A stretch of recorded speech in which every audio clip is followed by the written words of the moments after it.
রাজধানীর কমলাপুর রেল স্টেশনে ২৭ ডিসেম্বর দিবাগত রাত ২:৩০টার দিকে অনুসন্ধান কাউন্টারের স্ক্রিনে হঠাৎ আপত্তিকর ভিডিও চালু হয়ে যায়। তাৎক্ষণিকভাবে স্টেশনে উপস্থিত যাত্রী ও আশেপাশের মানুষজনের মধ্যে চাঞ্চল্য সৃষ্টি হয়। এর আগে গত ২৮ অক্টোবর কমলাপুর রেল স্টেশনের প্রবেশপথের মনিটরে আওয়ামী লীগ জিন্দাবাদ লেখা স্ক্রল করে। সেই ঘটনার পরে ডিসপ্লে বন্ধ রাখা হয়। কমলাপুর স্টেশন সূত্র বলছে, মধ্যরাতে মনিটরে আপত্তিকর ভিডিও চলতে শুরু করে। এতে সেখানে থাকা যাত্রী ও অন্যরা বিব্রত হয়ে পড়েন। উপস্থিত লোকজন মনিটরটি বন্ধ করার চেষ্টা করেও ব্যর্থ হন। এক পর্যায়ে এক ব্যক্তি পাথর ছুঁড়ে মনিটর ভেঙে ফেলেন। রেল স্টেশনের নাম প্রকাশে অনিচ্ছুক এক কর্মকর্তা জানান, এই অপকর্মটি কে বা কারা করেছে সে বিষয়ে তদন্ত চলছে।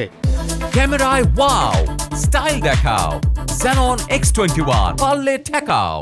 প্রাথমিকভাবে ধারণা করা হচ্ছে, প্রযুক্তি ব্যবহার করে স্মার্টফোন বা অন্য কোনো ডিভাইস দিয়ে মনিটর নিয়ন্ত্রণে নিয়ে এমন কুরুচিপূর্ণ ভিডিও চালানো হয়। কমলাপুর রেলওয়ে স্টেশনের বিব্রতকর ঘটনার পর দ্রুত তদন্তে নেমেছে রেলওয়ে কর্তৃপক্ষ। ঢাকা বিভাগীয় রেলওয়ের বিভাগীয় ব্যবস্থাপক মোহাম্মদ মহিউদ্দিন আরিফ জানান, রহস্য উদ্ঘাটনে ৩ সদস্যের তদন্ত কমিটি গঠন করেছেন তারা। আগামী ৭ কর্মদিবসের মধ্যে কমিটিকে প্রতিবেদন জমা দিতে বলা হয়েছে।